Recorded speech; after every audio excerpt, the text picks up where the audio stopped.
बोले राधे कृष्णा, गुणीजन बोले राधे कृष्णा। गुणीजन बोले राधे कृष्णा, गुणीजन बोले राधे कृष्णा। मुनिजन बोले राधे कृष्णा, गुणीजन बोले राधे कृष्णा।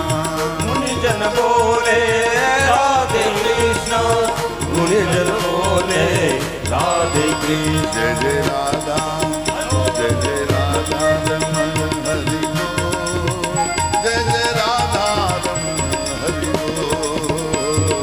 राधा रमण हरि बोल, जय जय राधा रमण हरि बोल, जय जय राधा रमण हरि बोल, जय जय राधा रमण हरि बोल। हरि बोल हरि बोल हरि बोल, जय जय राधा रमण हरि बोल, हरि बोल हरि बोल हरि बोल, जय जय राधा रमण हरि बोल। हरि बोल हरि बोल हरि बोल, हरि बोल जय जय राधा रमण हरि बोल, हरि बोल हरि बोल हरि बोल, जय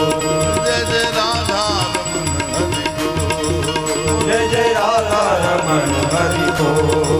जय जय जय राधा हरि बोल, जय जय राधा रमण हरि बोल, जय जय राधा रमण हरि बोल,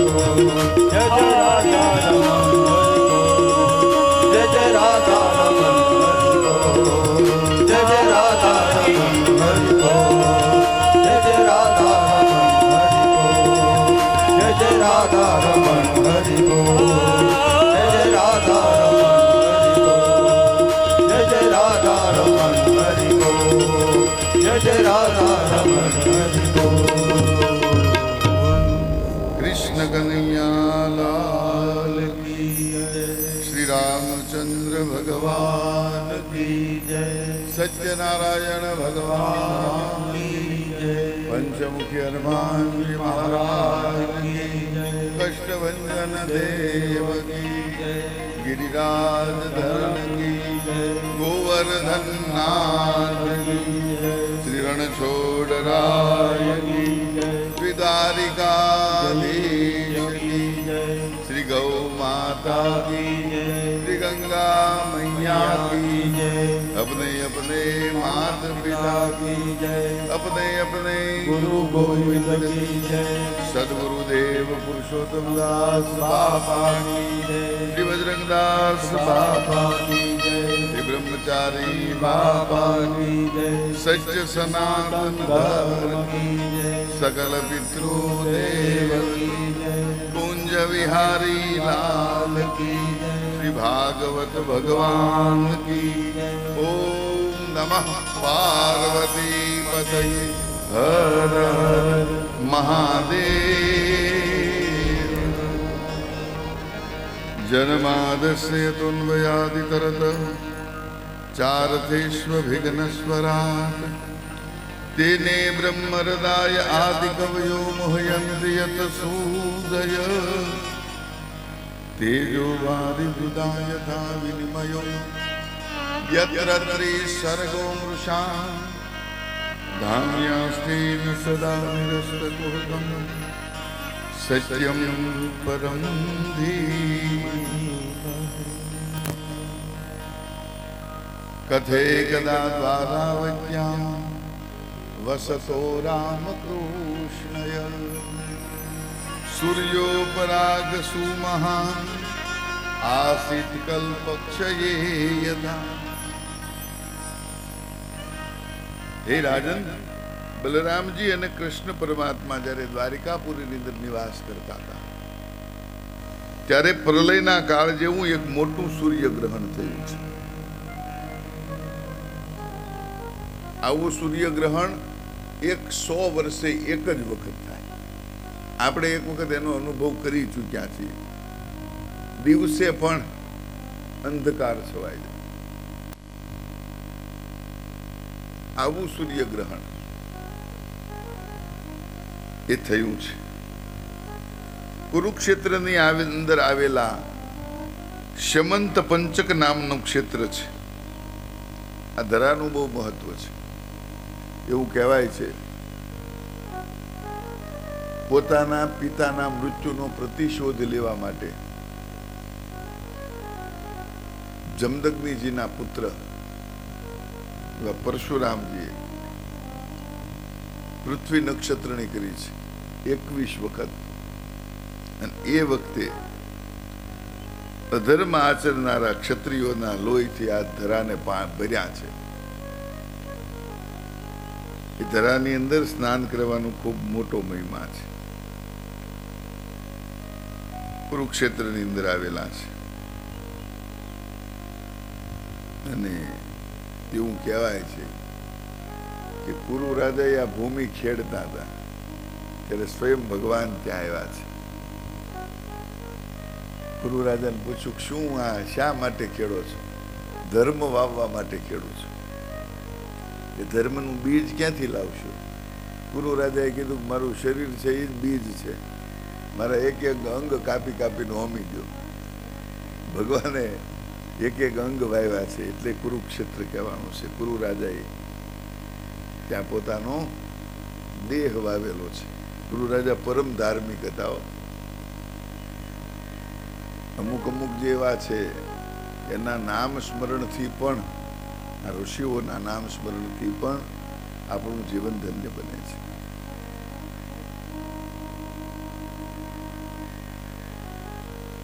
આ કુરુક્ષેત્રના ધરાની અંદર ભગવાન પોતે દ્વારકાધીશ યાદવોને લઈને સ્નાન કરવા માટે પધાર્યા છે. અને વ્રજવાસીઓ પણ સાથે આવ્યા છે. ભગવાન વ્રજવાસીઓ અને ગોપીઓને મળ્યા છે. ગોપીઓનો શોક દૂર કરવા ભગવાને ગોપીઓને આધ્યાત્મિક જ્ઞાન આપ્યું છે, જેથી ગોપીઓના લિંગ શરીરનો ત્યાગ થયો છે. ગોપીઓએ લિંગ દેહને છોડ્યા છે અને ભગવાનના સ્વરૂપને પામી છે. કુરુક્ષેત્રની અંદર મળેલી સ્ત્રીઓ પરસ્પર કૃષ્ણ કથા કહેવા લાગી છે. તીર્થ ક્ષેત્રની અંદર જઈએ ને તો વ્યવહારની વાતો ન કરાય, ભાગવતજી શીખવાડે. તીર્થ ક્ષેત્રની અંદર સત્સંગની વાતો કરવી, ધર્મની વાતો કરવી. દ્રૌપદીજી પૂછવા લાગ્યા છે, એ અષ્ટપટરાણીઓ, પરમાત્માએ આપની સાથે વિવાહ કઈ રીતે કર્યો? એ કથા અમને કઈ સંભળાવો. રુક્ષ્મણીજી કહેવા લાગ્યા છે, હું ભીષ્મક રાજાની પુત્રી, વિદર્ભ એટલે અમરાવતીની રાજકુમારી. અમારા રાજ્યની અંદર અનેક સંતોની પધરામણી થતી, જેથી મેં ભગવાનના ગુણગાન સાંભળ્યા છે. ત્યાં તો ત્રિભુવન સુંદર છે. ભગવાનને પતિ તરીકે મેં મનોમન વરી ચૂકી છું. મારો ભાઈ રૂકમી એ મારું કન્યાદાન દમઘોષ રાજાના પુત્ર શિશુપાળ સાથે કરવું મને આ મંજૂર હતું નહીં, મારા પિતાને પણ મંજૂર હતું નહીં. એટલે સુદેવ નામના બ્રાહ્મણ દ્વારા અમે દ્વારિકાપુરી સંદેશો મોકલ્યો છે અને ભગવાનને કહેવરાયું છે કે મહારાજ ત્વરિત ગતિથી આવી અને મારી સાથે વિવાહ કરો, કેમ કે જો શિશુપાળ મારી સાથે લગ્ન કરશે ને તો હું આ દેહનો ત્યાગ કરીશ. હું મન અને કર્મ અને વચનથી આપને વરી ચૂકી છું. આપ સિવાય જગતના તમામ પુરુષો મારા માટે પિતા સમાન છે, પુત્ર સમાન છે, ભાઈ સમાન છે. હું આપને જ વરીશ અને જો આપ મારું પાણી ગ્રહણ નહીં કરો તો હું મારા દેહનો ત્યાગ કરીશ. સુદેવ નામના બ્રાહ્મણે જઈને સંદેશો આપ્યો છે. ભગવાન પોતે રથ લઈને આવ્યા છે. ભગવાનને આવેલા જોઈ જરાસંઘ, શિશુપાળ, દંતવક્ર, શાલુ આ બધા મૂંઝાણા છે. જરાસંઘને ઠપકો આપ્યો છે કે તું કહેતો હતો ને કે મેં પ્રવર્ષણ પર્વત ઉપર કૃષ્ણને મારી નાખ્યો. જરાસંઘ કે આનો ભરોસો જ ન કરે, મેં તો આખા પ્રવર્ષણ પર્વતને આગ લગાડી હતી. કેમ છટકી ગયો એ કઈ ખબર પડી નહીં, પણ હવે આવ્યો હશે એટલે નક્કી કઈક બખડ જંતર કરશે. ધ્યાન રાખજો, પૂરતો ચોકી પહેરે રાખ. રુક્ષ્મણીજી કહે છે, અમારા કુળની પરંપરા મુજબ અમારે માં ભવાનીના દર્શન કરવા જવું પડે, આશીર્વાદ લેવા જવું પડે. આ બધી કુળની પરંપરાઓ હતી. જગદંબાના આશીર્વાદ પ્રાપ્ત કરતા વિવાહ થતા પહેલા કન્યા માતાજીના આશીર્વાદ પ્રાપ્ત કરતી. રામચરિત માનસમાં પણ સીતાજીએ જગદંબાની આરાધના કરી છે લગ્ન પહેલા. અને રૂક્ષ્મણીજી પણ માં ભવાનીની આરાધના કરવા માટે નીકળ્યા છે. ઘણા એવું કહે છે કે કુંડિનપુર એટલે કતપર ને મધુપુરી એટલે મહુવાન, ભોજગઢ એટલે ભાદરોની વાત ખોટી છે, સાચી નથી. ત્યાં કાંઈ આવો ઇતિહાસ બન્યો નથી. આ ઉત્તર પ્રદેશનું છે, ત્યાં ક્યાં આવ્યું એવી બંધ પેસતું જે બંધ ગળત કહાની છે એને કઈ બહુ પ્રોત્સાહન અપાય નહીં. શાસ્ત્ર સંમત જે વાત હોય એને માનવું.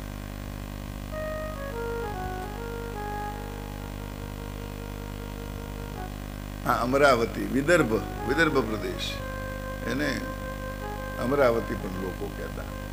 ત્યાં બનેલી ઘટના છે. ઓખા મંડળથી ભગવાન રથ લઈને ત્યાં પહોંચ્યા હતા એક જ રાતમાં. ભાગવતજીની અંદર લખેલું છે. એ ઘોડા કેવા તેજસ્વી છે, એને હાંકનારો કેવો હોય છે, વિચાર તો કરો. આપણે ટ્રેનમાં જઈએ તો એક રાત્રિ 2 દિવસ થાય, ભગવાન એમને પહોંચી ગયા. તો ભગવાને માં ભવાનીના મંદિરે આવ્યા છે. હજારો સૈનિકો હોવા છતાં કોઈ મારું હરણ થતું જોઈ શક્યું નહીં. અને ભગવાને મને રથમાં બેસાડી અને પૂરપાટ રથ મારી મૂક્યો. ભગવાન આ રીતે મારી સાથે વિવાહ કર્યા છે, મારું હરણ કર્યું છે. શિશુપાળ હાથ ઘસતો રહી ગયો છે. સત્યભામા કહે છે કે મારા પિતાજીની ઉપર સૂર્યનારાયણ પ્રસન્ન થયા છે. પ્રસન્ન થયેલા સૂર્યનારાયણે મારા પિતાજીને શ્યમંત પંચક નામનો મણી આપ્યો છે. આ મણી રોજનું 18 ભાર સૂરના આપતો, 160 તોલા. મારા પિતાને ગર્વ થયો. ભગવાનનું બીજું નામ ગર્વભંજન છે. મારા પિતાને ગર્વ થયો, મારી જેટલી સંપત્તિ કોઈની પાસે નહીં. યાદવો સંપત્તિવાન હતા. એનું કારણ ગર્ગાચાર્યએ બહુ સરસ બતાવ્યું છે. જે યાદવને ક્યાં પુત્ર જન્મ થતો ને ત્યાં બધા યાદવો એક ઈંટ ને એક મુદ્રા લઈને જતા. એટલે ઓલો એમને 56 કરોડનો માલિક થઈ જતો. 56 કરોડ ઈંટ આવે પછી કે નાનું મકાન તો ન બને, મોટી હવેલી જ બને. આ પરસ્પર સહકાર કઈ રીતે આપવો એ ભાવના એમાં બતાવેલી છે ભાગવતજીની. અત્યારે એ ભાવના ઘટી. કુટુંબનો કોઈ આગળ આવ્યો હોય તો કે કેમ પાડવો, બસ. સહકારની ભાવના ખૂટી. એનું નામ કળજુ. આ સતરાજીતે મારા પિતાએ ભગવાનનું ઘણું બધું અપમાન કર્યું છે. અમારા કાકાનું અવસાન થયું એનું આળ પણ મારા પિતાજીએ ભગવાન ઉપર નાખ્યું છે. છેવટે પરમાત્માએ આ મણીની શોધ કરી છે. અને મણીની શોધ કરી અને લોકાપવાદથી બચવા માટે મારા પિતાએ મારું વાગદાન ભગવાનને કર્યું છે. નહીતર મારું વેવિશાળ તો શતધનવા સાથે થયેલું હતું, પણ એ વેવિશાળ ભોગ કરી અને મને ભગવાન સાથે મારો વિવાહ કર્યો છે. જાંબુવતી પૂછે છે, દ્રૌપદીજી જાંબુવતીને પૂછે છે, પરમાત્મા તમને કઈ રીતે વિર્યા? જાંબુવતી કે આ શ્યમંત પંચક મણીનું જ ચરિત્ર છે બધું. સતરાજીતનો ભાઈ જેનું નામ પ્રસેન છે, મૃગિયા રમવા માટે વનની અંદર આવેલો. અને એમાં એક હિંસક સિંહે એને મારી નાખ્યો. મારા પિતાજી એનો પ્રાણ બચાવવા માટે ગયા, પણ ત્યાં તો ઘણું મોડું થઈ ગયું હતું. પ્રસેન મરાયો છે. પ્રસેનની પાસે જે મણી હતો એ લઈને મારા પિતાજી ગુફામાં આવતા રહ્યા. મણી મને રમવા માટે આપ્યો. હું ગુફાની અંદર આ મણીથી રમી રહી હતી. ત્યાં કૃષ્ણ પરમાત્માનું મને દર્શન થયું છે. હું દોડી અને ગુફાની અંદર જઈને મારા પિતાને વાત કરી. મારા પિતા અને ભગવાનનું ભયંકર ઘોર યુદ્ધ થયું. મારા પિતાજી થાક્યા છે અને મારા પિતાજીને પ્રતીતિ કરાવી છે કે જે રામા અવતારની અંદર રામ હતો એ જ અત્યારે હું કૃષ્ણ બન્યો છું. અને મારા પિતાજીએ મારું વાગદાન કૃષ્ણ પરમાત્મા સાથે કર્યું છે અને આ શમંતક મણિ અમને આપ્યો છે. કાલિંદી કહે છે હું સૂર્યની પુત્રી છું. કૃષ્ણને પતિ તરીકે મેળવવા માટે હું તપ કરતી હતી. ભગવાન અર્જુનની સાથે કાલિંદીના તટ ઉપર ફરી રહ્યા છે, યમુનાજીના તટ ઉપર. એ વખતે મને તપ કરતી જોઈ અર્જુને મને પૂછ્યું છે કે તમે શા માટે તપ કરો છો? મેં કહ્યું મારે કૃષ્ણને પતિ તરીકે મેળવવા છે. ત્યારે ભગવાને કહ્યું છે કે હવે તપ કરવાની જરૂર નથી, હું તમારો સહર્ષ સ્વીકાર કરું છું. ભદ્રા કહે છે મારા ભાઈઓ, મારું લગ્ન દુર્યોધન સાથે કરાવવા માંગતા હતા અને મારા પિતાએ આમાં સંમતિ આપી નહીં. ભગવાને મારું હરણ કર્યું છે. અનેક રાજાઓના દેખતા સ્વયંવરમાંથી મારું હરણ કરી ભગવાન મને વર્યા છે. સત્યા નામના મહારાણી કહેવા લાગ્યા છે મારા પિતાએ એવી શરત મૂકેલી કે જે કોઈ 7 આંખલાને એક સાથે નાથી બતાવે એની સાથે હું મારી પુત્રીને પરણાવીશ. આ સ્વયંવરની અંદર અનેક રાજાઓ આવ્યા છે, પોતાના બાહુનો પ્રયોગ કરવા છતાં કોઈ રાજા એક સાથે 7 આંખલાને વશ કરી શક્યા નથી. ભગવાને લીલા માત્રમાં 7 આંખલાઓને વશ કર્યા છે અને ભગવાન મને વર્યા છે. મિત્રવિંદા કહે છે મારા ભાઈ સંતર્દને મને પૂછ્યું છે કે બેન તારું મન કોની પાસે છે? મેં કહ્યું કૃષ્ણ પાસે છે. ભગવાનને મળી અને મારા ભાઈ સંતર્દને મારો વિવાહ ભગવાન સાથે કર્યો છે. આ બધી રાણીઓ છે ને એમાં હું એક જ ભગવાનની સાથે ભગવાનની મરજીથી અમારા પરિવારની મરજીથી મંડપની અંદર વાગદાન મારું થયું છે. મારું હરણ ભગવાને કર્યું નથી. આ એક જ લગ્ન ભગવાનના એવા છે. લક્ષ્મણા કહે છે મારા પિતાએ શરત મૂકી છે, મત્સ્યવેદ જે કરી બતાવે, પલડાની અંદર પગ રાખી અને ઉપર ફરતા મત્સ્યને જે વીંધી શકે એને હું મારી પુત્રી પરણાવું. ભગવાને મત્સ્યવેદ કરીને મને વર્યા છે. આમ અમે ભગવાનના ચરણની દાસીઓ છે. અષ્ટ પ્રકૃતિઓ ભગવાનના ચરણની દાસી બની છે. બીજી 16,000 રાણીઓ કહે છે કે ભૂમિના પુત્ર એવા નરકાસુર ભૌમાસુરે અમને કેદ પૂર્યા હતા. અમને 16,100 ને કન્યાઓને આ અસુરે કેદમાં પૂરી હતી. પણ પરમાત્માની અમારા ઉપર દયા થઈ. ભગવાને સત્યભામાને લઈ પ્રાગ જ્યોતિષપુર ઉપર હુમલો કર્યો છે.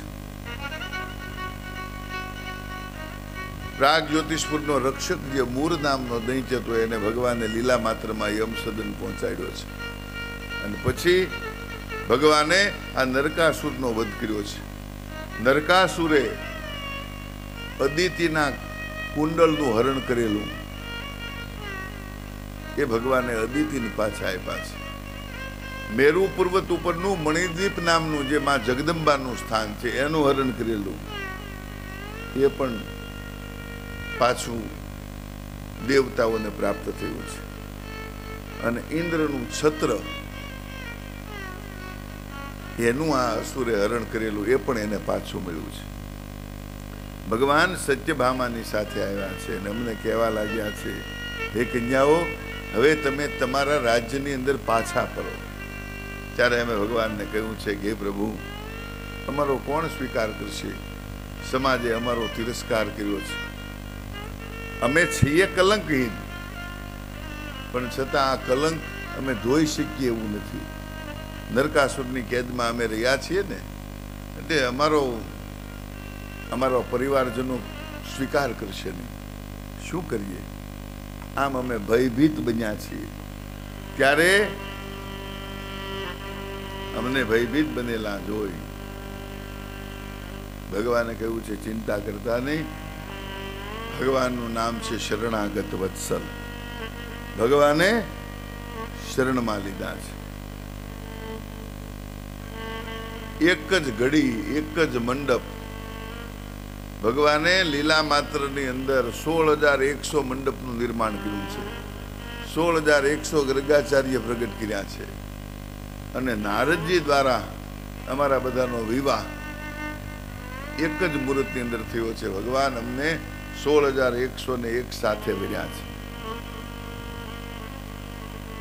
હે દ્રૌપદીજી, આ 16,000 એ બીજી કોઈ કન્યાઓ નથી, પણ 16,000 વેદની રૂચાઓ છે.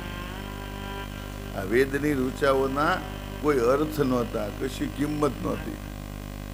પણ જ્યારે ભગવદ ભાવને પામી છે ત્યારે આ વેદની રૂચાઓ ભગવાનના મંત્રની અંદર સ્થાનને પામી છે.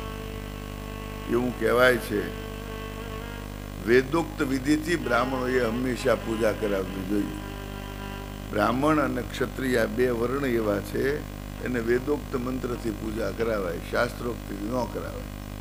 શાસ્ત્રોક્ત મંત્ર છે પણ એ કોના માટે છે? અન્ય વર્ણો માટે, વૈશ્ય અને શુદ્ર જાતિ માટે શાસ્ત્રોક્ત પૂજા માન્ય છે. બ્રાહ્મણ અને ક્ષત્રિય બે વર્ણ માટે વેદોક્ત પૂજા કરાવવી.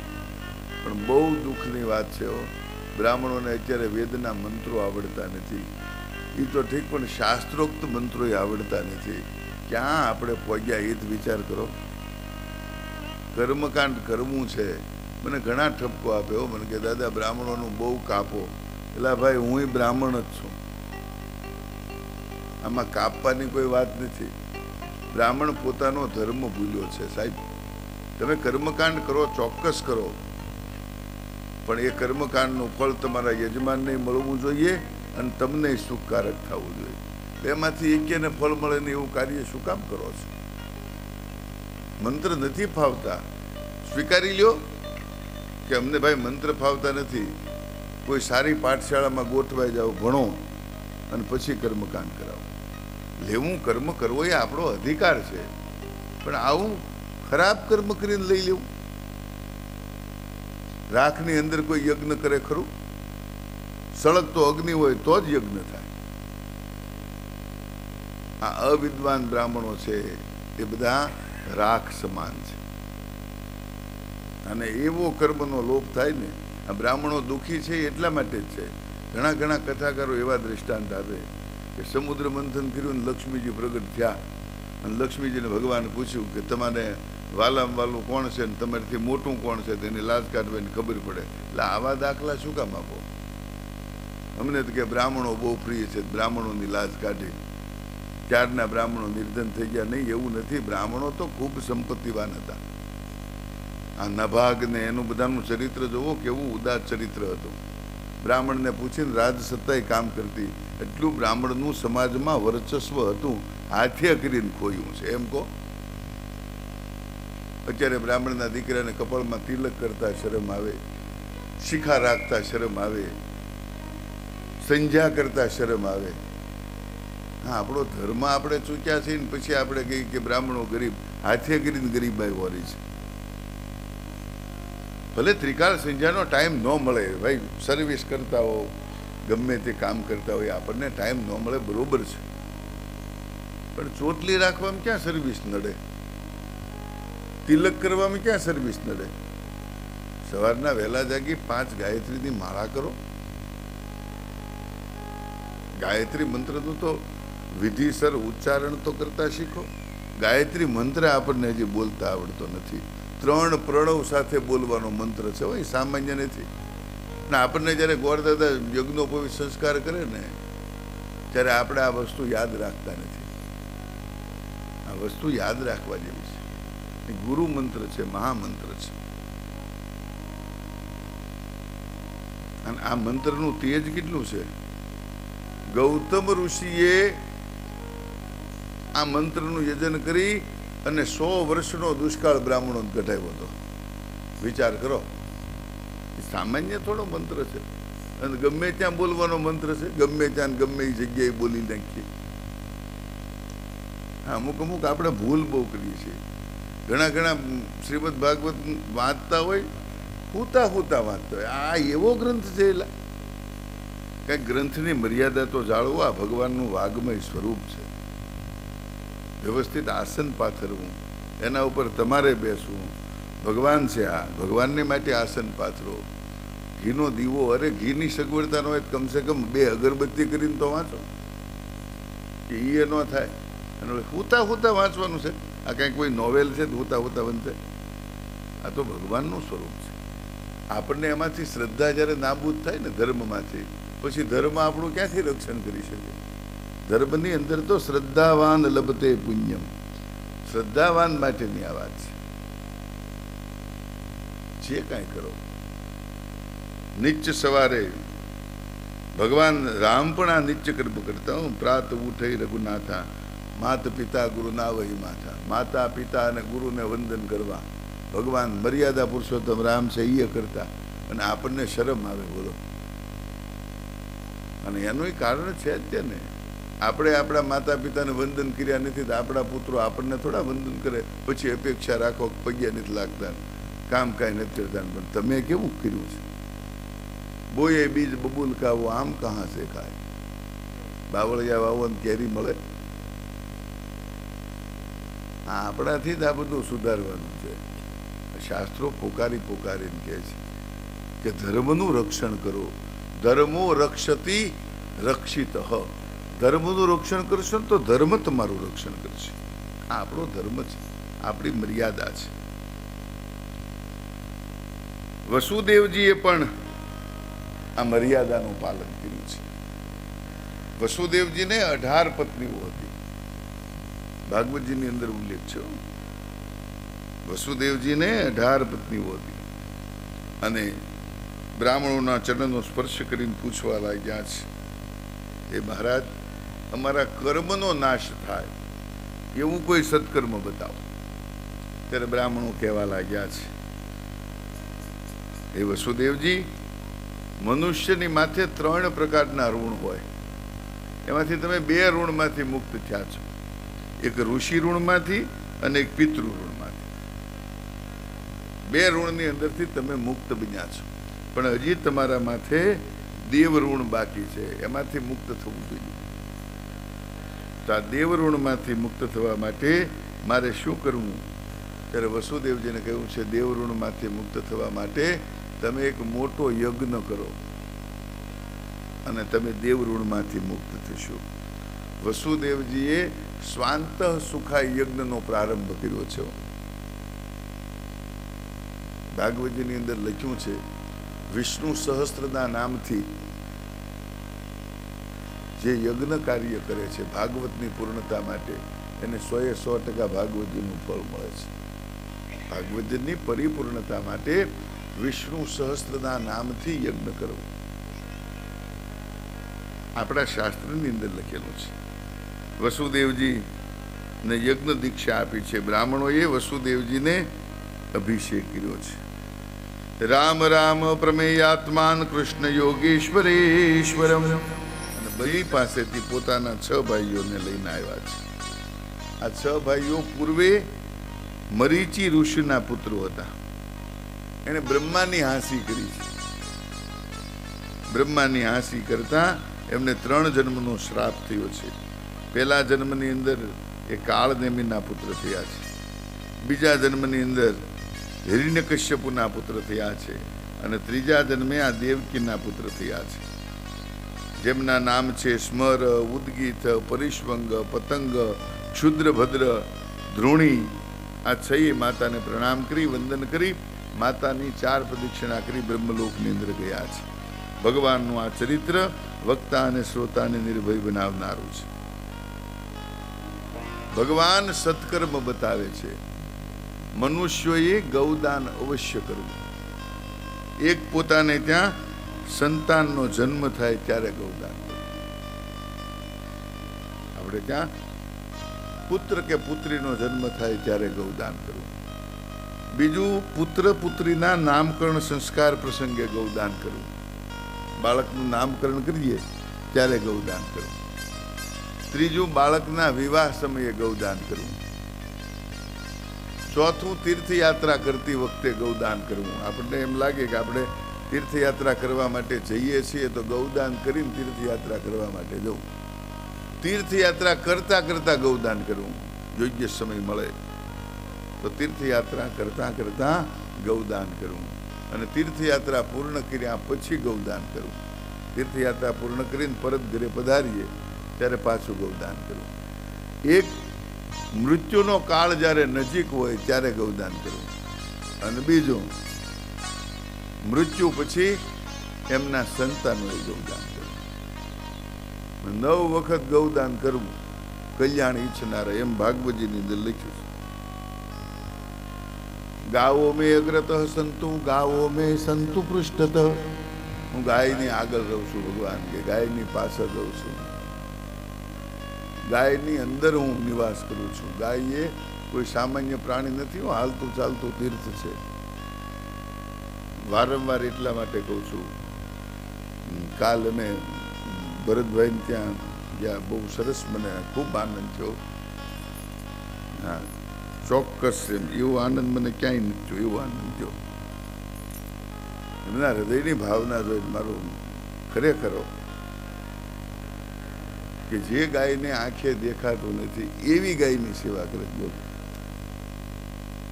બીજાને તો હોવું સેવા કરે, પણ આ ગાયને દ્રષ્ટિ નથી.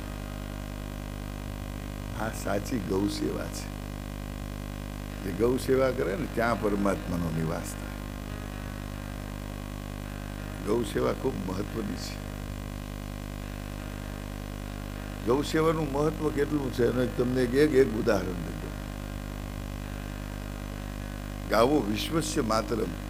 ગાય જ્યાં હોય ને ત્યાં રિદ્ધિ સિદ્ધિ સમૃદ્ધિ બધું આવે. ગાય હોવી જોઈએ બસ. રાજસ્થાનની અંદર ગોપાલદાસ બ્રહ્મચારીજી છે. જોકે એને મને ના પાડી છે, પણ મારે નામ અપાય છે, એની ટેવ છે આપણે તો પહેલેથી. ગોપાલદાસ બ્રહ્મચારી બહુ પવિત્ર બ્રાહ્મણ છે. બ્રાહ્મણનું શરીર છે ને પોતે બ્રહ્મચારી છે. એ એમ કે તમારા હાથની અંદર કોઈ પણ પ્રકારના ધાતુની વીંટી કે અંગૂઠી કાંઈ ન રહેવું જોઈએ. એમને ખોબો વળીને ગૌમૂત્ર પી જવું. અને પોતે ગાય જ્યારે ખળખળે ને તો નીચે બેસી જાય, નાઈ નાખે આખા ગૌમૂત્રથી. પીવે તો ખરા પણ નાઈ નાખે. ગાયનું ઝાણ શરીરે લપેટે ને આળોટે, અને બધા એને પાગલ તરીકે ઓળખે. કે આટા લૂસ છે, માટીમાં ખરા પણ કે છે ગાંડા. અમારે ત્યાં દર્શન કરવા બરોબર ચોમાસામાં કંઈક ભગવાને એવો યોગ જાગૃત કર્યો. મારા સેવકોના પરિવારને લઈને રાજસ્થાન શ્રીનાથજી બાવાના દર્શન કરવા માટે જવાનું બન્યું. અને આ મહાત્માજીનો સંયોગ છો ગોપાલદાસજીનો. એ સંયોગ કંઈ થાય એમ નહોતો, પણ એક બ્રહ્મચારીજી હતા. એને મને કીધું, મને કે દાદા ગૌ સેવક જોવો છે? हाँ दिखाता हूँ आपको. वो कहाँ पर है? मन के चलो हमारे साथ. महात्मा जी ની સાથે મેળવ્યા. પગે લાગ્યો, વંદન કર્યો. महाराज जी क्या है बाबा, आपको टाइम है? टाइम જ હોય ને. મેં કીધું મારી પાસે ક્યાં નાવ નવરાશ. દર ચોમાસું હોય, અમારે ધંધા બંધ, સિઝન વગેરે ના આવ્યા. હા, ચોમાસામાં આપણી સિઝન ન હોય. કુંભાર ને આપણે બે નવર્યા જોઈએ.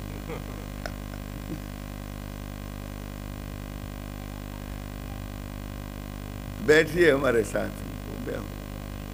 એટલે બીજા હતા એની દેવ ક્યાં પ્રેક્ટિસ હોય નહીં. મને કે મહાત્માજીના શરીરમાંથી એકલું ગાયનું છાણ જ ફરે છે, આ કેમ બેવું? તમે બેહો.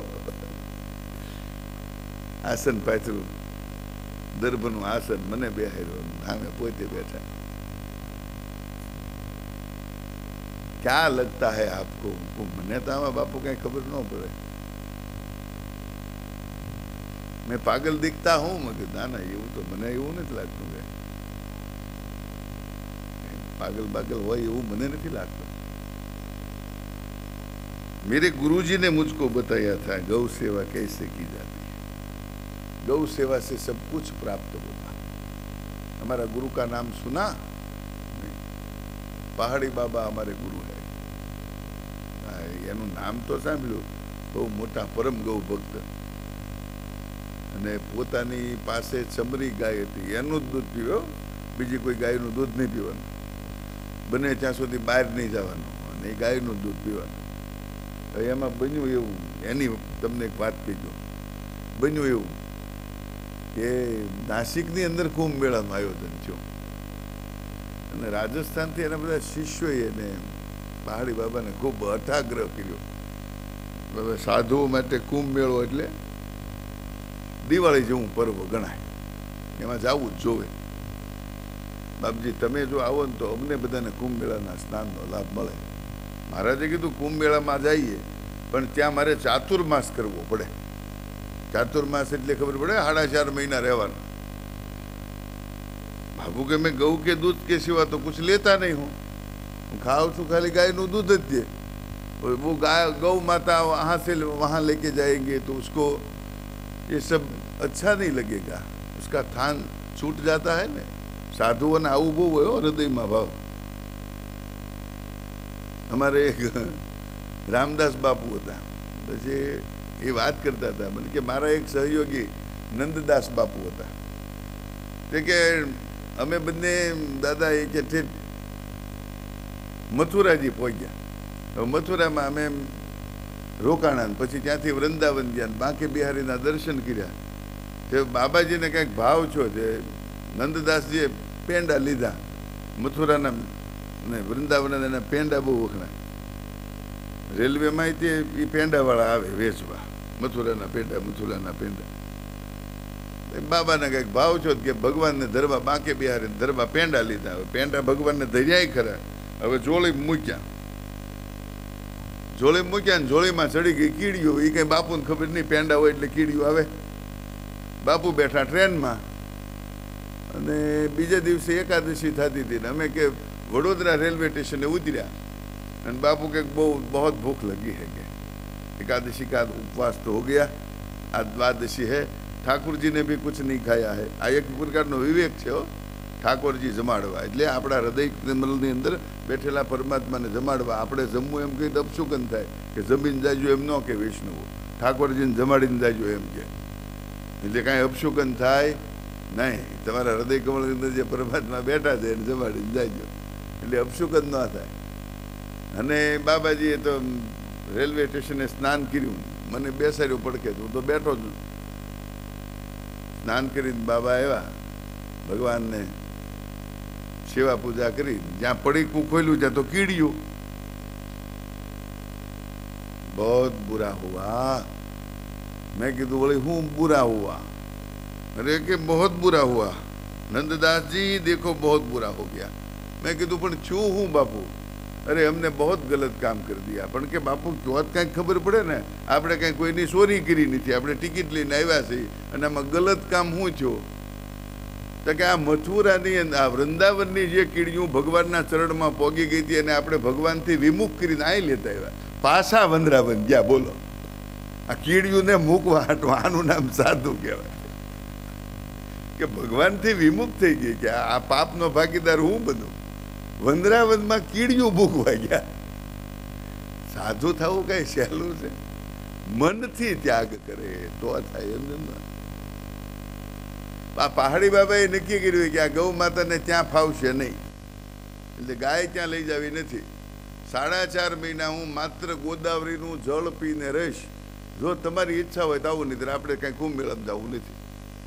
જઈ કીધું કોઈ બાબા આવતા હોય તો સારું, હાલો ને. 4.5 મહિના માત્ર ગોદાવરીના જળનો આહાર કર્યો. હવે એક તો વયોવૃદ્ધ શરીર ને એમાં આ ગોદાવરીનું એકલું પાણી જ પીવે. શરીરની અંદર અશક્તિ આવી ગઈ. 4.5 મહિના તો માઇન્ડ પૂરા થયા. અને શિષ્યો બધા ખૂબ ધનવાન, ગાડીઓ લઈને બધા અરે બાપુની સાથે બધી 4 વ્હીલ લઈને. બાપુને બધા આગ્રહ કરે કે બાપુ ગાયનું દૂધ તો તમે લ્યો છો, તો બીજી ગાયનું દૂધ લઈ? તો નહીં, मेरी गऊ का दूध लूंगा, दूसरी का नहीं. ऐसी कोई मिलेगी तो लूंगा, वरना नहीं. બધા મૂંઝાણા, શું કરું? અને મહારાષ્ટ્રના છેવાડે એક નાનું એવું ગામ, ત્યાંથી ગાડીઓ પસાર થાય. બધાના હૃદયની અંદર ભાવો, બાપુ કાંઈક લે, બાપુ કાંઈક લે. અને એમ કરતાં કરતાં કરતાં એ નાનું એવું છેવાડાનું ગામ ને ગામની બહાર પસાર થતા એક છેલ્લે એક નાની એવી ઝૂંપડીની બહાર એક ગાય બાંધેલી. બાપુનું ધ્યાન ગયું, ગાડી ખડી રાખો. બ્રહ્મચારીજી ગાડી અમે ઊભી રાખી. ગોપાલદાસ બાપુ કે ગાડી અમે ઊભી રાખી.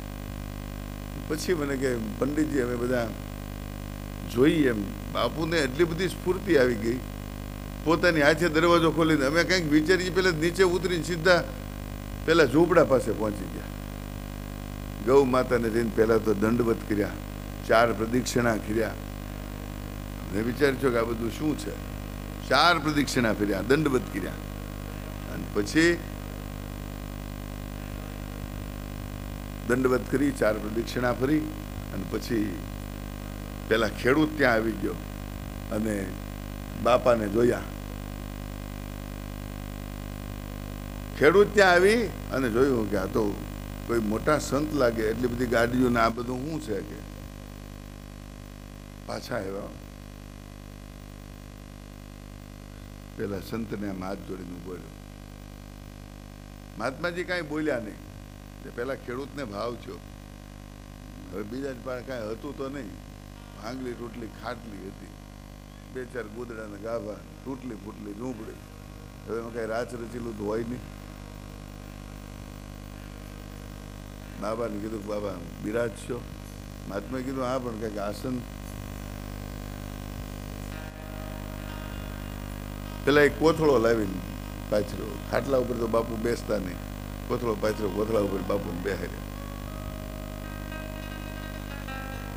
કોથળો પાથર્યો, કોથળા ઉપર બાપુ બેઠા છે, બરોબર ગાયની સામે થયો. પેલા ખેડૂતને બોલે કંઈક ભાવ છો હૃદયમાં?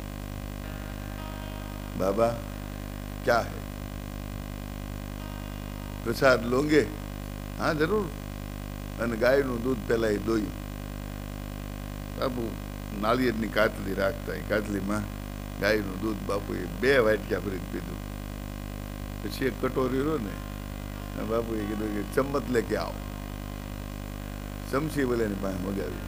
અને પછી બોલે બધી પાલટી હતી એને બોલાવી, ચલો ગૌ માતા કા પ્રસાદ લે લો. 1-1 ચમચી ગાયનું दूध पायूं बधाने. देखो वो हमारे आश्रम की गाय है, वही गाय है, ये चमड़ी गाय वही है, ऐसी ही है, एक ही नस्ल की है. હવે ગાયનું દૂધ તમે પીધું, 33 કરોડ દેવતાનો પ્રસાદ લીધો, એમને મફતમાં ન લેવાય, એના માટે કંઈક આપવું જોવે. બાપુએ ઉતરી વસ્ત્ર પાથર્યું, પોતે જ પૈસા ન અડતા નહીં, પણ કે ઉતરી વસ્ત્ર પાથર્યું, નોટોનો ઢગલ્યો થઈ ગયો. એક ટૂંક સમયની અંદર લગભગ 2.5 થી 3 લાખ રૂપિયા થઈ ગયા. ખેડૂત ગયા લે કઈ ગૌ સેવા ત્યાંથી નીકળી ગયા. મોટા મોટા આ બ્રહ્મચારી ગોપાલદાસે વાત કરેલી, બાપુ તો ધામમાં વહી ગયા, પહાડી બાબા. ગોપાલદાસ બાપુ વાત કરતા કે મોટા મોટા બિલ્ડરો, સારામાં સારા દાતાઓ, કરોડાધિપતિ પાલટી બાપુને ગમે એટલો આગ્રહ કરે તો એ બાપુ કોઈના ઘરે ન જાય, વગર બોલે આને ઘરે ગયા, કેમ કે અહીંયા ગાય હતી ને એટલે. પુણ્યનો તો વિચાર કરો સાહેબ. 4.5 મહિના જે માણસે માત્ર ગોદાવરીના જળનું પાન કર્યું, અને ઈ સંત આજા વગર બોલાવે પેલા ખેડૂતના આંગણે ગયા. શું કામ ગયા? ગાય હતી ને એટલે. એટલા માટે વારંવાર કહું છું, ગાય પાળજો. ક્યારેક ઓચિંતાના કોઈ સંતનું દર્શન થાય. तुलसी इस संसार में सबको हिल मिल दाय, ना जाने किस रूप में नारायण मिल जाए. भगवत प्राप्ति सहजમાં થઈ જાય. કેમ થાય? કઈ આપણને ખ્યાલ પણ ન રહે એમ ભગવત પ્રાપ્તિ થઈ જાય. ઝૂંપડું હતું ત્યાં બંગલા થઈ ગયા. હો સાહેબ, બ્રાહ્મણને અરે ખેડૂતને ઘણી બધી બધાએ વિનંતી કર્યો, ગાય તારે વેચવી હોય તો મોટા મોટા ઉદ્યોગપતિ હોય, ગાય તારે વેચવી હોય કે એનું મૂલ્ય આપી દે. ઓલો કે અરે આ તો મહાત્માજીની પ્રસાદીની છે, આ વેચાય જ નહીં. આવું ગાય માતાનું મહત્વ છે. એટલા માટે ભગવાને કીધું છે ગાવો વિશ્વસ્ય માતરમ.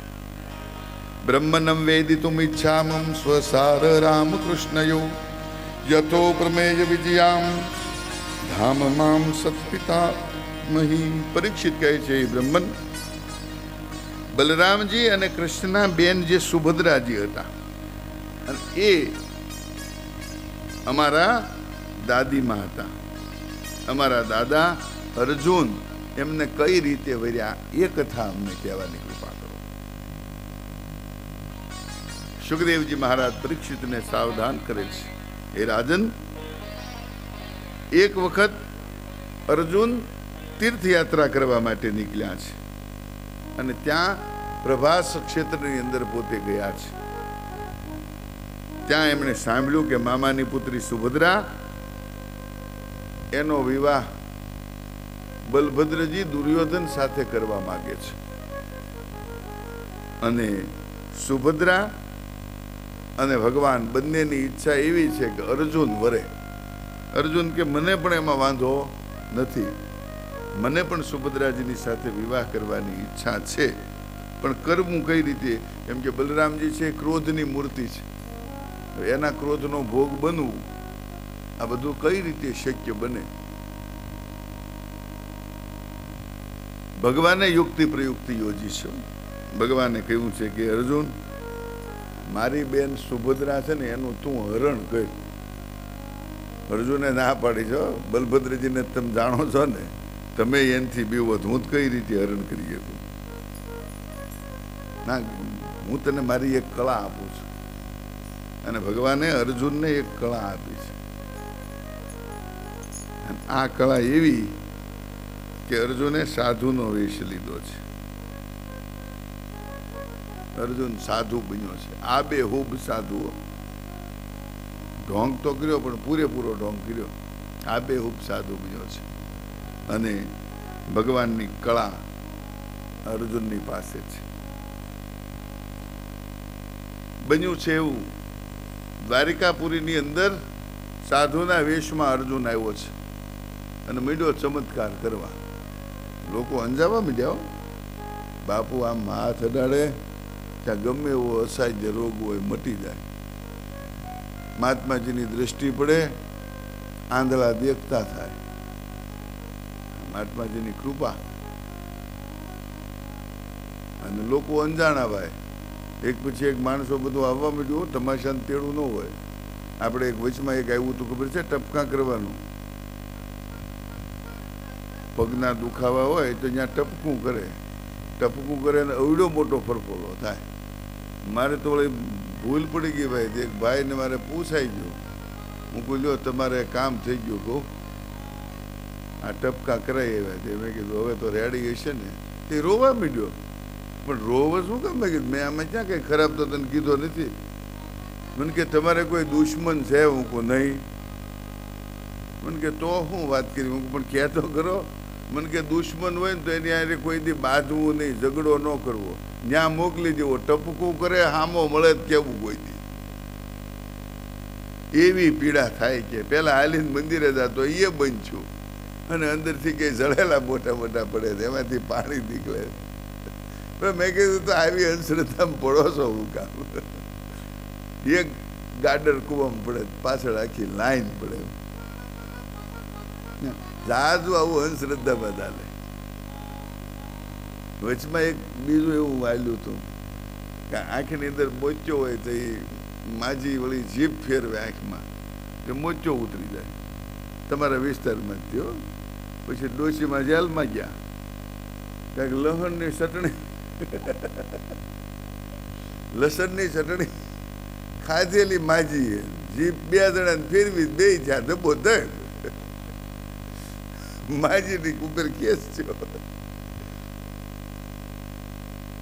નહીં, ધર્મમાં શ્રદ્ધા રાખો. આયુર્વેદની અંદર ઘણી બધી ઔષધિઓ છે જે ઘણા અસાધ્ય રોગને હરે છે. ખાનપાનની અંદર પરેજી રાખો, સારા ડૉક્ટરની સલાહ લો. આવી અંધશ્રદ્ધામાં થોડું પડે મારી નાખે ક્યારેક. એટલો બધો જો એ પાવરફુલ હોય તો આ છોકરાઓને એટલી બધી ડિગ્રી લેવડાવવા માટે શું કામ માવતરો મહેનત કરે? કેટલો બધો MBBS છોકરાને બનાવવા કેટલો ખર્ચ થાય. આવી આવી અંધશ્રદ્ધામાં પડાય નહીં. અર્જુને સાધુનો વેશ ધારણ કર્યો છે. દ્વારિકાપુરીની અંદર આવ્યો છે. વાયુ વેગે સમાચાર બલભદ્રજીને પહોંચ્યા છે કે અરે મહારાજ, આપણી દ્વારિકા નગરીમાં એક એવા મહાત્મા આવ્યા કે આમ દ્રષ્ટિ પડે ને બેડો પાર થઈ જાય. બલભદ્રજીએ કૃષ્ણને કહ્યું છે, ચાલ આપણે મહાત્માજીના દર્શન કરવા જઈએ. ભગવાને ના પાડે છો, કાંઈ દર્શન કરવા નથી જવા. આવા તો બધા લે ભાગું થતું આવતા જ હોય. ચમત્કાર કરે જાદુગર કહેવાય, સાધુ નો કહેવાય. સાધુ ચમત્કાર કરે જ નહીં. અરે પણ કે તને બધું પીળું જ દેખાય કે ના મોટા ભાઈ, હું તો ના જ પડું છું, જવાય નહીં. છતાં તમારું માન રાખવા માટે ચાલો આવું. ભગવાન પોતે આવ્યા છે. અર્જુન તો આમ બેઠો, આમ આવું કાંઈ ન ફાવતું હોય ને, આમ આડંબર બહુ વધારે હોય, આમ બેઠો ટાઈટ થઈ. બલભદ્રજી પગે લાગ્યા છે. અર્જુન વિચારમાં પડી ગયો કે આને હું કેમ આશીર્વાદ દઉં? ભગવાન કે દઈ દે, મને દેવા પડશે. આને તો ઠીક, મને દેવાના. અત્યારે તું આ વેશ પહેરીને આવ્યો છે, ભજવવો જ જોઈએ ને પૂરેપૂરો. બલરામજીને આશીર્વાદ દીધા છે, કૃષ્ણને આશીર્વાદ દીધા છે. બલરામજી મહાત્માના તેજથી અંજાઈ ગયા.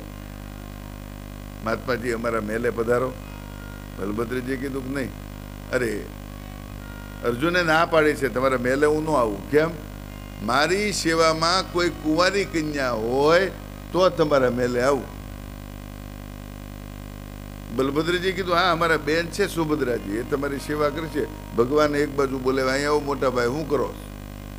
આ યુવાન સાધુ છે અને આપણા બેનને સેવામાં મૂકવાની માગણી કરે. આ સાધુ નથી, કુસાધુ છે. સાધુ કોઈ દી કંચન અને કામિનીનો સ્પર્શ કરે નહીં. આ માગણી કેવી કરે છે? બલભદ્રજી કે તને કાંઈ ખબર પડતી નથી, તું મૂકો બેસ. તારી આંખમાં કમળો છે, તે બધાના હરણ કરી કરીને લાવ્યો એટલે તને બધા આવા જ દેખાય. ભગવાન કે જો કાંઈક બને પાછું મને દોષ દેતા નહીં. એ કે જા, તને દોષ નહીં દઉં, પણ મહાત્માજીને આપણો મેલ પાવન કરવા તો લઈ જ જવા છે. ભગવાન કે તો લઈ લ્યો, હું ક્યાં ના પાડું. દાઉજીએ સુભદ્રાજીને કહ્યું છે કે સાધુ મહાત્મા આવ્યા છે ને એને આપણા મહેલમાં પધરાવાના છે, તમારે એની સેવામાં રહેવાનું છે. સુભદ્રાજીને ગમ્યું નહીં હોય. એને કે મોટા ભાઈ આ કેવું કરે? આ બધા બાવાઓને ભેગા કરીને એની સેવા કરવાની, મારે એવું કાંઈ કરવું નથી. સુભદ્રાજી રીસાણા છે. બલભદ્રજીએ કહ્યું કાંઈક ઉપાય તો કરવો પડશે. ભગવાને ઉપાય બતાવ્યો. એ મહાત્મા જો એટલો બધો સિદ્ધ હોય તો એ મહાત્માને કોને સુભદ્રાને બનાવીને પોતાની સેવામાં રાખે? બલરામજીએ કહ્યું તો એ કરીએ. બલરામજી ગયા મહાત્મા પાસે, એ લાગ જોઈ અને ભગવાને કીધું સુભદ્રા ભૂલતી નહીં, અર્જુન છે. તારા વરવા માટે થઈને તો આ દાખલો કર્યો નહીં, તો ઓલા દુર્યોધન સાથે પહોંચા હતા. સુભદ્રાને આનંદ છો, એમ અર્જુન છે તો હું સેવા કરીશ. બલભદ્રજી પાછા આવ્યા છે. સુભદ્રાએ કહ્યું છું મોટા ભાઈ, હું મહાત્માજીની સેવા કરવા તૈયાર.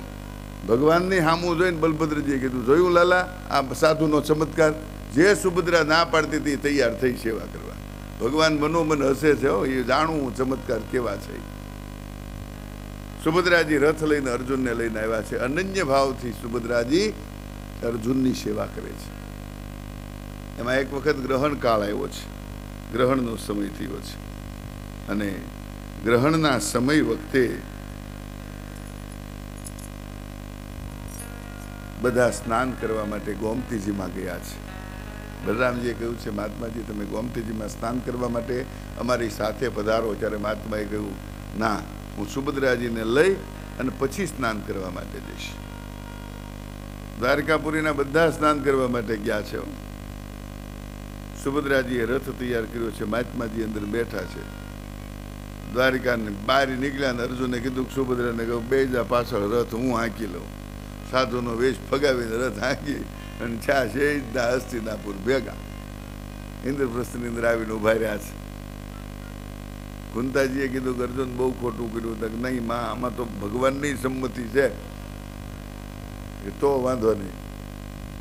કોઈએ બલભદ્રજીને સમાચાર આપ્યા છે કે સુભદ્રાય દેખાતા નથી ને મહાત્માય દેખાતા નથી. બલરામજી ઠરી ગયા.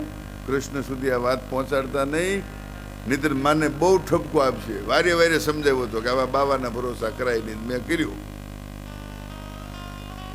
ભગવાન મંદ મંદ હસતા બલભદ્રજીની પાસે આવીને કહ્યું, શું થયું મોટા ભાઈ? કાંઈ નહીં ભાઈ, કાંઈ બન્યું જ નથી. હું બને?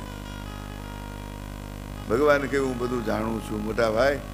આપણી બેન જે સુભદ્રા છે ને, એ અર્જુનની સાથે ગયા છે, અર્જુનને મનથી વરી ચૂક્યા છે. બલરામજીનો ક્રોધ 7મા આસમાને પહોંચ્યો, અર્જુનને મારી નાખ્યું. કે ભગવાને સમજાવ્યા છે, ગમે એમ તો એ આપણો સગો છે, આપણા ફૈબાનો દીકરો છે. અને વળી બીજા નંબરની અંદર સુભદ્રાજીનું પણ મન હતું, એટલે જ મહારાજ આ બધી લીલા કરવી પડી છે. બલભદ્રજીએ કીધું, તો તારે મને પહેલા ન કહેવાય. ભગવાન કહેવાય, એ પહેલા કહું તો તમે કાંઈ એ વખતે માનો એમ હતા નહીં, એટલે મેં આ લીલા કરી છે. બલભદ્રજીએ હાથી ઘોડા વગેરે દાસ દાસીઓ બધું દાયજામાં મોકલ્યું છે. કૃષ્ણ છે એ પરબ્રહ્મ છે, બલભદ્રજી છે એ શબ્દ બ્રહ્મ છે, અને સુભદ્રાજી છે ને એ બ્રહ્મ વિદ્યા છે. બ્રહ્મ વિદ્યા ભક્તને જ અપાય, લાયકાત વાળો હોય એને બ્રહ્મ વિદ્યાની પ્રાપ્તિ થાય. હજી પણ જગન્નાથજીના મંદિરની અંદર એક બાજુ બલભદ્રજી છે, એક બાજુ કૃષ્ણ પરમાત્મા છે, અને વચમાં સુભદ્રાજી છે. વસુદેવ સુતમ દેવમ કંસ ચાણૂરમર્દનમ દેવકી પરમાનંદમ કૃષ્ણમ વંદે જગદગુરુ. કૃષ્ણ છે આખા જગતના ગુરુ છે. કૃષ્ણ આખા જગતના ગુરુ છે. કૃષ્ણસ્યાદિ દ્વિજ શ્રેષ્ઠો શ્રુત દેવ ઇતિ શ્રુત. કૃષ્ણેક ભક્તયા પૂર્ણાર્થમ શાંત કવિરલમ પટ. સુખદેવજી કૃષ્ણ કથા કહેતા કહે છે કે રાજન, શ્રુતદેવ નામનો એક બ્રાહ્મણ હતો, ભગવાનનો અનન્ય ભક્ત હતો, અને જનકપુરીમાં રહેતો હતો. આ જનકપુરીનો રાજા બહુલાશ્વ એ પણ ભગવાનનો અનન્ય ભક્ત હતો. એક વખત બન્યું છે, હું ભગવાન જનકપુરીમાં પધાર્યા છે. આ સમાચાર પેલા શ્રુતદેવને અને બહુલાશ્વને બેયને મળ્યા. બંને એકી સાથે ભગવાનની પાસે આવ્યા છે. ભગવાનને કહ્યું, પ્રભુ અમારું આંગણું પાવન કરો. ભગવાન વિચારમાં પડી ગયા કે બે એક સાથે આવ્યા. જો બ્રાહ્મણના ઘરે જઈશ તો રાજાને દુઃખ લાગશે કે ભગવાન પક્ષપાતી છે, પેલા બ્રાહ્મણના ઘેર ગયા. રાજાને ઘરે જઈશ તો બ્રાહ્મણને દુઃખ લાગશે, ભગવાન પક્ષપાતી છે, પૈસાદારને બહુ માન આપે, ગરીબ બ્રાહ્મણોને માન આપતા નથી. ભગવાને કહ્યું છે કે હું તમારા બંનેના મનોરથ પૂર્ણ કરવા માટે આંખો મીચી જાઉં. ભગવાને બે સ્વરૂપ પ્રગટ કર્યા. એક સ્વરૂપે ભગવાન બહુલાશ્વના મનોરથ પૂર્ણ કરે છે, એક સ્વરૂપે શ્રુતદેવના મનોરથ પૂર્ણ કરે છે. બહુલાશ્વ રાજા હતો, હાથીની અંબાડી ઉપર ભગવાનને બેસાડ્યા છે, ઢોલ નગારા શરણાઈ વગાડ્યા છે. રાજા પોતે આગળ પુષ્પો વેરતો ચાલે છે, પાછળ આખી પ્રજાજનો છે. શ્રુતદેવની પાસે તો કઈ વૈભવ હતો નહીં. શ્રુતદેવે હાથમાં થાળી રાખી છે, વગાડી છે, ઉત્તરીય વસ્ત્ર પાત ભગવાનની આગળ ફેલાવતો, નાચતો, કૂદતો ભગવાનને પોતાના ઘરે લઈને આવ્યો છે. ભગવાન આ પ્રેમ લક્ષણા ભક્તિ બતાવે છે. ભગવાન કહે છે કે મારો ભક્ત મને કેવા ભાવથી વધે છે. ભગવાન ભક્તના મનોરથ પૂર્ણ કરે છે. ભગવાનની સ્વાગત માટે બહુલાશ્વ રાજાએ સુવર્ણનું સિંહાસન બનાવ્યું છે. સોનાના સિંહાસન ઉપર ભગવાનને પધરાવ્યા છે. જ્યારે શ્રુતદેવની પાસે બિચારા પાસે ક્યાં કાંઈ હતું, એને દર્ભનું આસન બિછાવ્યું છે, ઘાસના આસન છે, પાટલા છે, ચટાઈ છે, આ પાથરી પાદ્ય અર્ઘ્ય આપી પોતાની શક્તિ મુજબ ભગવાનનું પૂજન કર્યું છે. ભગવાન છે ભાવનાના ભૂખ્યા છે. અને ભગવાન પૈસાવાનને દરિદ્ર એવાને માનતા નથી. જેના હૃદયની અંદર ભગવદ જ્ઞાન પ્રગટે છે, પરમાત્મા કહે છે હું એને દેખાઉં છું. દરેક જીવ માત્રના હૃદય કમળની અંદર જ પરમાત્મા બિરાજે છે. પણ જ્યાં સુધી આંતરદ્રષ્ટિ પાકી થાય નહીં ત્યાં સુધી બાહ્ય દર્શન કરવા પડે છે. હૃદયની અંદર બિરાજતા પરમાત્માના જ્યારે દર્શન થાય પછી બાહ્ય દ્રષ્ટિ મટે છે. સૌરાષ્ટ્ર સ્ટેટની અંદર ધાંગધ્રા રાજ્ય હતું અને ધાંગધ્રાની અંદર અજીતસિંહ રાજા હતા, એનું શાસન ચાલે અને બહુ કડપ વાળો રાજવી, ચુસ્ત ન્યાય નીતિ વાળો બન્યું છે એવું